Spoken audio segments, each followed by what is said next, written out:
Thank you for listening to the Allender Center podcast.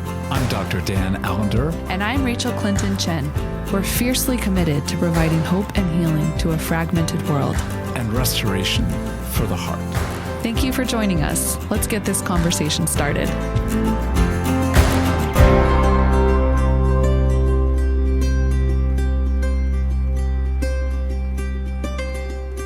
Well, what a pleasure to be joined by two dear friends and colleagues, Rachael Clinton Chen and Linda Royster. And, you know, the introductions we could do again, but I'm just going to assume that people know our voices and to say welcome back to a conversation about, leadership sucks and then you die. But that's only if you take the view from Ecclesiastes, Kohelet, underneath the sun. The reality is, it's very difficult. And yes, there is resurrection. And so we actually believe we've got to look at leadership, not just from below the sun, but above the sun. And that is from the perspective that God holds with regard. We've talked about the difficulties, but what we also hold as a premise is that the more of your own engagement with your life, your story, your heartache, your trauma, the more you will be able not just to endure and survive, but actually lead in a way that opens the door. Linda, I love how you have spoken over many iterations about the connection between shalom and flourishing. So as we begin, I just want to open up the door to invite the two of you to say, what's involved? What keeps us from healing? What do we need healing of? And where does it lead us?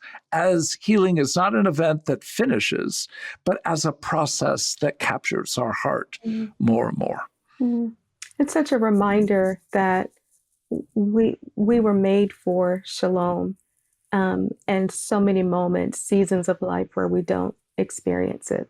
And shalom meaning that it's this perpetual, ongoing experience of wholeness, of goodness, of a sense of prosperity, a sense of being well, not only within ourselves, but our community as well. So the sense of shalom is that I in my personal sense or state, am not only well, it is my community, and even that which is beyond my community. It's whole. And how honoring and good it is for us to hold desire to want our community to be well, because we can get our own healing, we can do our own thing. That's right. And move forward with what just kind of get ours, and leave the rest of the world behind. But that's such an empty and incomplete sense of wholeness. But it matters. I think that's what keeps me moving forward in this work and in leadership, is that I am fully convinced that I am meant to bring the community along with me. I am meant to participate in the co-creation of shalom, not just for myself, but for those within my circle and those beyond my circle. That is really what it's like for me, what I imagine the kingdom of God, how it operates. And you've said it so well, but just to underscore, this isn't just your personal shalom. This is shalom that may begin with you and your body, but hold your arms wide enough to go beyond, but certainly include your family, your friends, your neighborhood. But your category of shalom is, it is collective. It is within systems. It is beyond any narrow, individualistic, capitalistic, just my own benefit. And I think that's where, as you ended our last podcast, the idea of comfort we receive, it's also a comfort we begin to extend well beyond us. Well, I just also will say, just to back up Linda here and Dan, and it's also a completely biblical view of shalom. And I think in some ways we've been given bad theology, right? And that's why Linda has to bring a definition of shalom so clearly, which, by the way, if you use it, know where you got it, cite your sources. But it is biblical. It's part of the biblical story, right? This God who creates out of abundance, and there is brokenness that enters, and this pursuit of restoring what has been shattered. And then we have Jesus come and really make a way for shalom to be restored in the here and now, as it is in heaven, on earth as it is in heaven. And it pushes against what so many of us kind of grew up with, this like, oh, well, the real end goal is you die someday and you go to this perfect place that like is really somewhere else. And so it doesn't really matter what happens here, as long as you if you're in right relationship with God. And that's, of course, there is a needing to be in right relationship with God so that you can be empowered and have all the access to the resources of the kingdom of God to be about bringing this work of restoring shalom, or as we've talked a lot about in the Allender Center, Micah 6:8, and this sense of doing justice, loving mercy, and walking humbly with God. And so I think when you ask this question, Dan, it's like, I do, one of the things we've talked a lot at the Allender Center about is this is so core to our mission. It's why we do healing work. And it's exactly that sense of like, if our own healing is the end goal, well, first of all, how boring is that? Like, I don't actually think that works either, because when you start to get healing, you actually disrupt the unwell systems, right? And you can't help but want to give that on. Again, it's also biblical that God gives us, restores so that we can be a blessing to many. And those resources can push against the lie of scarcity, that's the nature. The kingdom is upside down. It turns power structures on its head. It shames the strong, all these things. So, for me, I have to say that in the sense of like, what does healing to lead look like for me? It is first and foremost undergoing the grace of God that brings a kind of humility that reminds me how much I have been given, therefore, how much I'm meant to bring people with me, to give it away, to stay close to Jesus. And I think with an openness, because I think part of what happens with healing and leadership in general is we're given communities or context or places or role or something to steward. And especially when we're initially getting like a kind of infusion of healing, maybe in our story, we're understanding things, we can hold on to those communities, to those places, to those things like really tightly.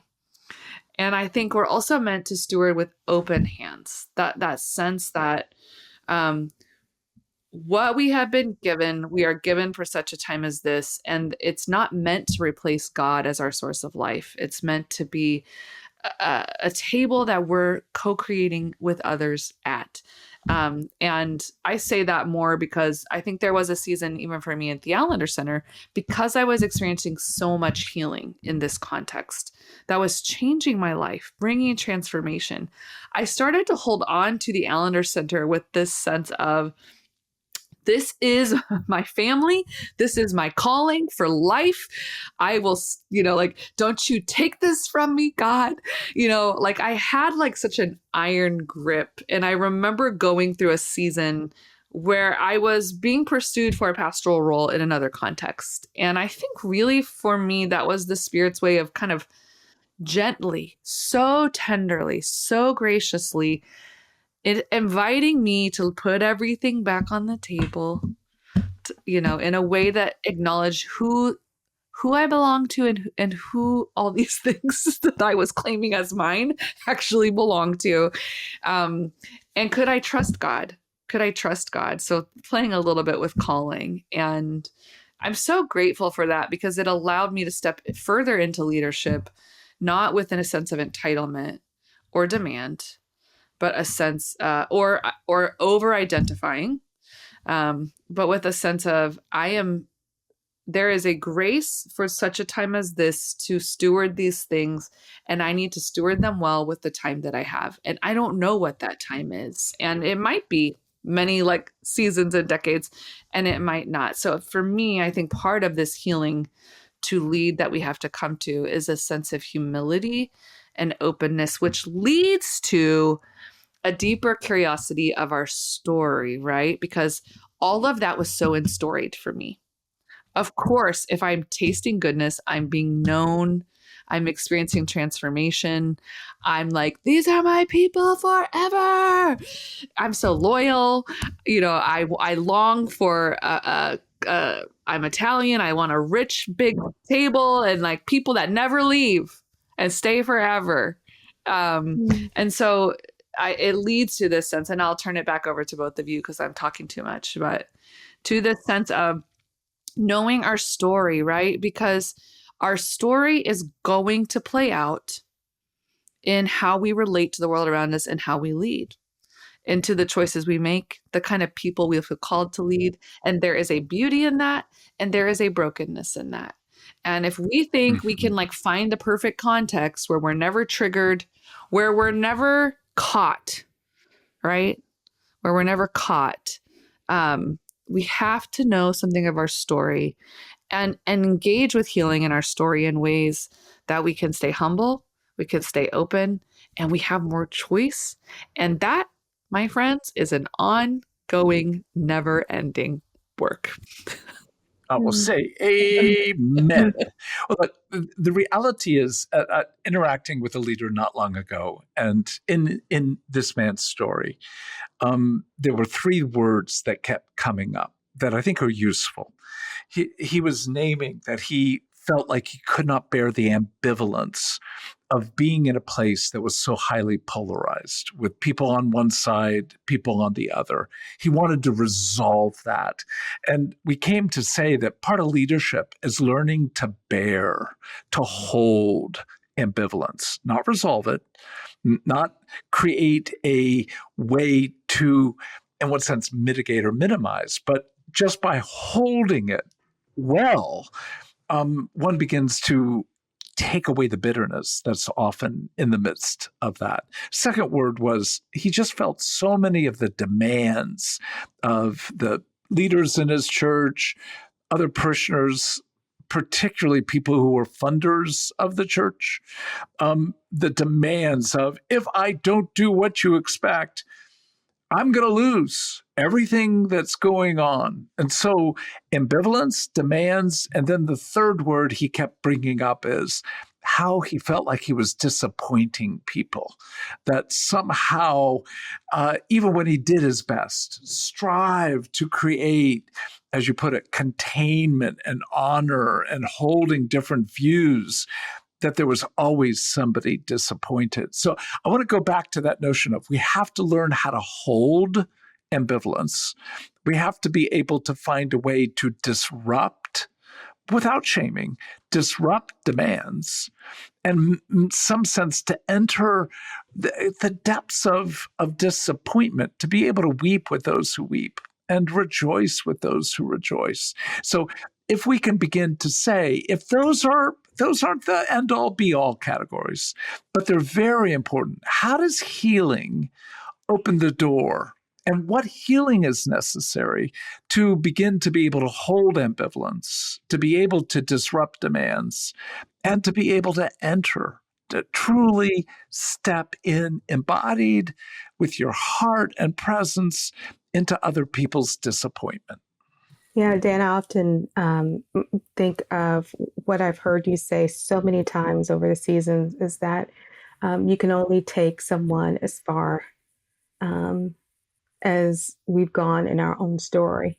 But what I've heard you say more recently, like within the past week, is the add on to that, which was, and I think I heard you clearly, and we need to have gone even further in our own stories than where we would go in someone else's story. Yes. That for me, that's such a foundation to what it means to be a leader who's leading from a place of health and wholeness, is that sense that we're constantly, not that healing is ever finished, right? well, not on this side of heaven, but that Mhm. we're in this ongoing process, ever engaging, ever open to where we're being led, but to what we are seeing in our own selves that may limit us and that may hinder our ability to serve. In other words, lead well.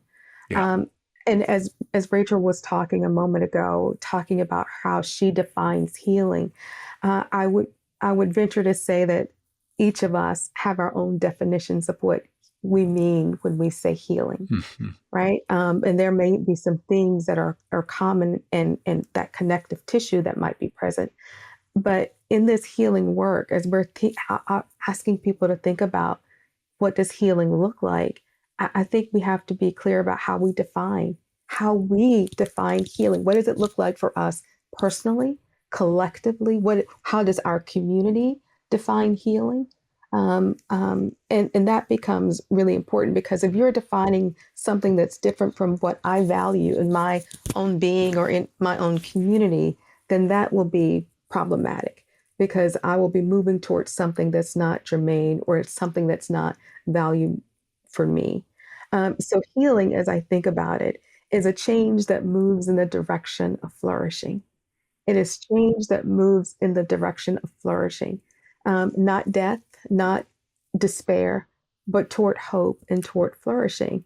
And in that sense, I think of it as freedom and access, freedom from being governed by the debris of trauma, It's good. and full access to oneself, Mm. and Mm. perhaps full access to oneself again. Because there may be places we knew it and then lost it. See, I would describe that as the core to being able to hold ambivalence. Mm, That ability to, in one sense, know that the tensions of life are inevitable, and then engaging that as realistic, but not cynical. Being able to say the reality of the already not yet is the core ambivalence we're meant to enter. So that, again, leaders who can't bear ambivalence are going to demand on themselves and others to resolve that tension, instead of being able to say, I have the ability in my interior to hold the complexity that my parents did me great harm, and I still love them, forgive them, and want to bring honor.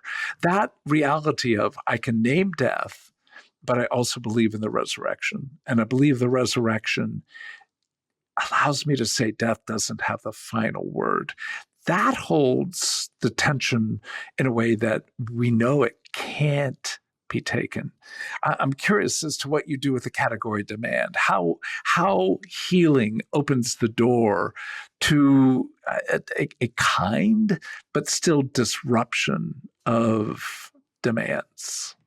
I'll just say this one thing, and then I'll pass it to Rachel. What's really important for me to name is that a healing of our own story and our own wounds allows us to have more self-agency, that we're not governed and we're not ruled by the debris or the unhealed trauma that might remain. But when we move more toward healing, more toward flourishing, then I have more agency to choose to not be governed by someone's demand, Yeah. because there's been more healing in my own story. Yeah.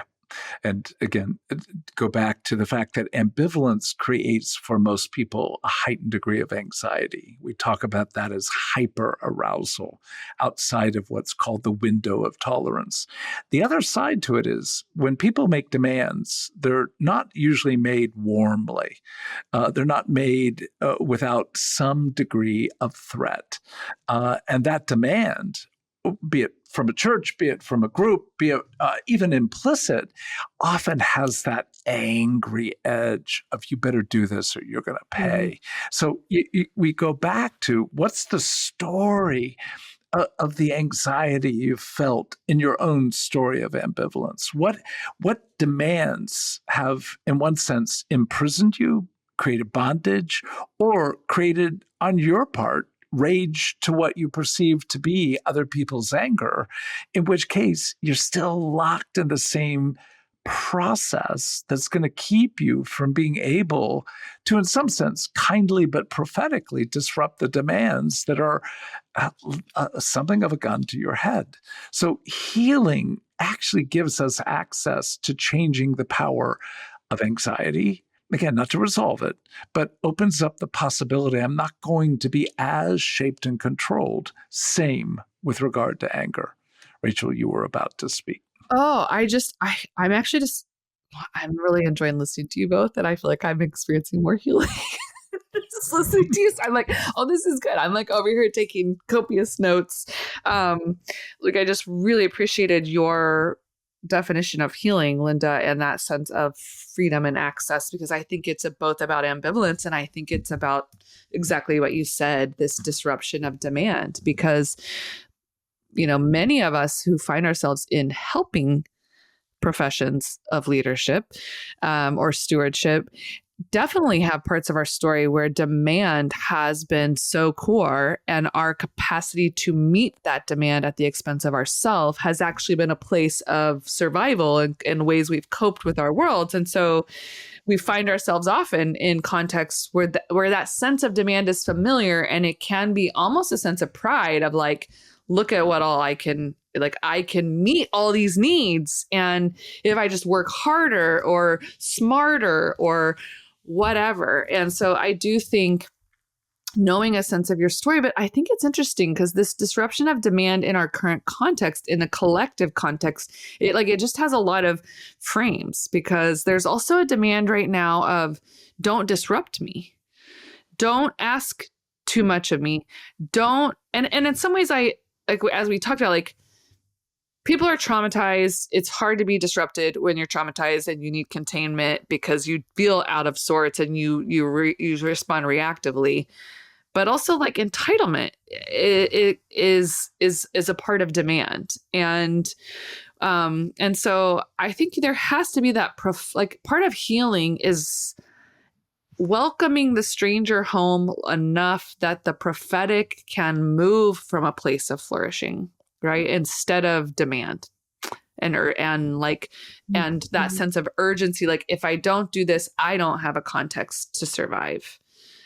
So in some ways, I think part of the healing of disrupting demand is getting more freedom and an awareness of your own story where you are familiar with demand, where it is like a trigger. But I also think it's having a context of flourishing in which you come to leadership from, so that the places you are called that are more vocational or more community oriented aren't the only place you're trying to create something out of nothing to meet needs, right? Because I think you will feel at the mercy of people to meet their demands. And yeah, I mean, again, I feel like there's a huge demand right now to like create context where there's no complicity. And I don't know how to be a leader in building anything of worth in our world where you aren't going to be complicit to some degree in some system that you're also simultaneously trying to dismantle and rebuild.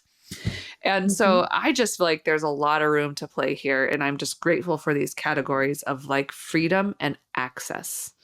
So I would love to hear more, is probably what I'm saying. Well, the reality then of, I'm thinking about this gentleman I had the privilege to work with. When we were beginning to address the issue of, in his own story, where fear kept him from dealing with ambivalence, where other people's anger kept him from engaging both the entitlement, but underneath that, the deep fragility of people within his world. And again, not trying to resolve it, but helping people name, you are making demands and they are out of so much fear on your own part. Can we engage, instead of the entitlement, the fears of scarcity, of blame, of shame? So that opened the door to this final category of just how, like, when somebody was disappointed with him, It killed him. And he felt so much pressure to please, to do the right thing, to not offend, to not cause anyone, in one sense, more grief. And so to step in to that category of healing has to occur so that you're not feeling pressure. Because you can't love if you feel like you've got a gun to your head. And you can't suffer with another if what you're doing ultimately is not entering their suffering, but wanting to escape them feeling disappointed with you. So that framing of one's heart has to engage where we have all known both great disappointment in leaders, but also where we've known that people have been disappointed with us. And how has it shaped us? Either to one edge of like a kind of cynicism of, I don't care. It's not you're not my burden. I can't carry you. You got to make your own choices. Your own feelings are yours. To the other side of, I just can't bear to hear the cry of all the people in the front of their tents.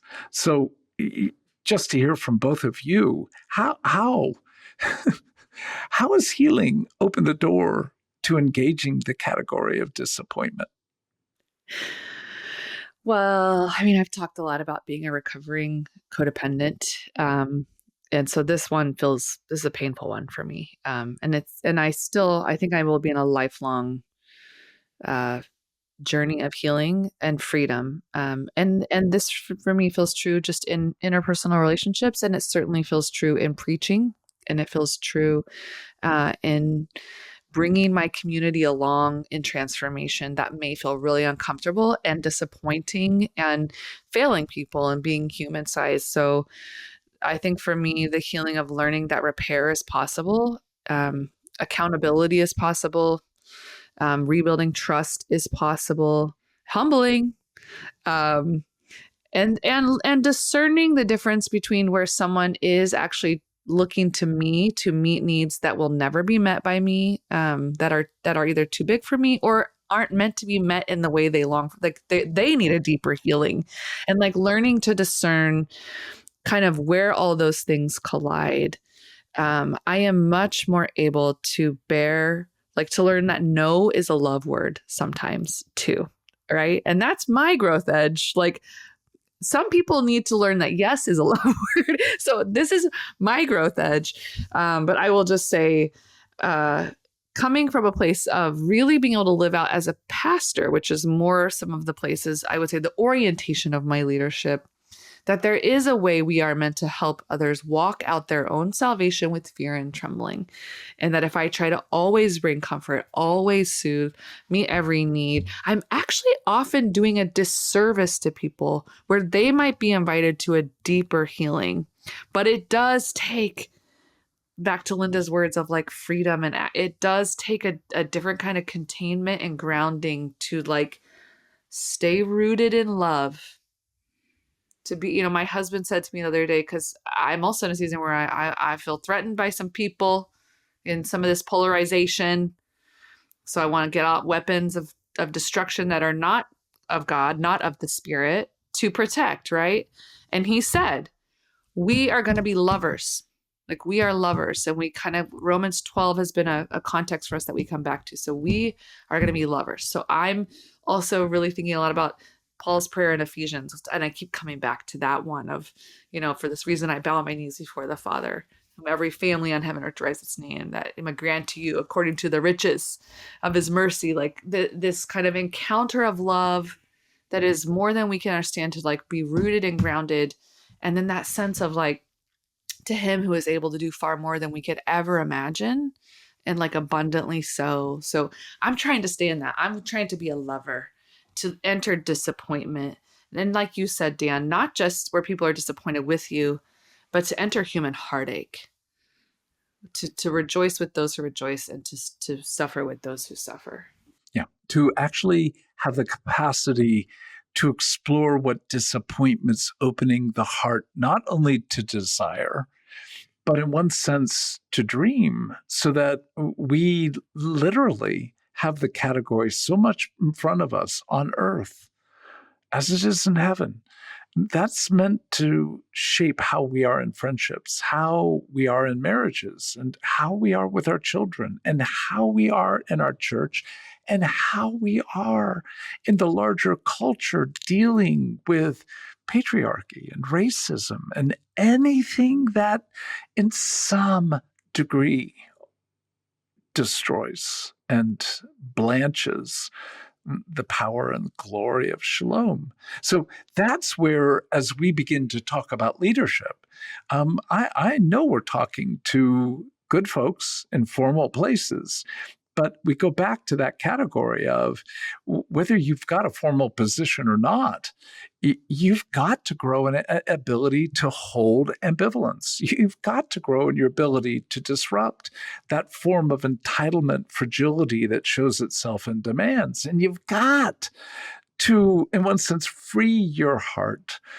to enter disappointment, to allow it to be the basis of exploring really what our hearts want most deeply, rather than either escaping it or, worse, in some sense, trying to be the one to provide.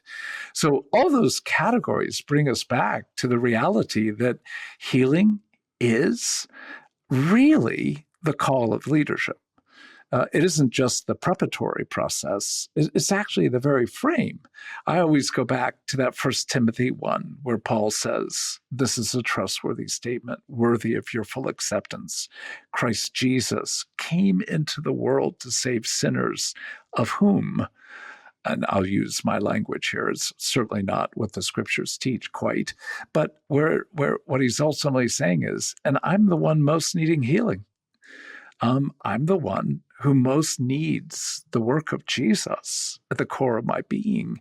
So the core to leadership is, can you name your brokenness, but not be bound to it? Name your trauma, not be bound to it. But in not being bound, not being naive that you can resolve, rise above, no longer in one sense being affected. But somehow in that process, we begin to manage. Well, that may not be the best word. We get to grow with others, the kind of shalom that, Linda, you have spoken about so eloquently. Any last thoughts before? Yeah, I just would want to name that healing, our need of it, and our participation in it is quite humbling. Our need for healing is humbling. And it keeps us, I think, how I experience it, it just is a reminder. It helps me remember my need for the Spirit, my need to remember the places that I have received comfort. And that in that remembering, it helps me move and lean into compassion and empathy in a greater way, because I can remember the places where I have received goodness. So it's quite humbling in such a sweet way at times, and in a way that doesn't feel sweet in other times. But it's also is very necessary, and necessary for me to recognize my limitations. It feels very similar to what Rachel was saying earlier, that we can't sufficiently, fully, ever completely meet the needs of the people that we serve.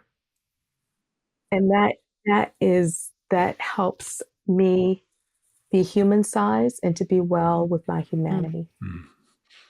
Well, to say in our conclusion, it is an immense honor to serve with the two of you as one of the leaders at the Allender Center. And the process itself over many years has been full of ambivalence, full of demands, and full of disappointment. And yet, I think we all can say that there is something in that process in which we have come to know not just one another, but something of the goodness of God in the land of the living. And I think for that alone, I would say there have been many moments of despair, but not a despair that's lasted, because of the taste of both of you and others of what it means to be in the presence of goodness. So I say to you both, thank you. Likewise. Thank you.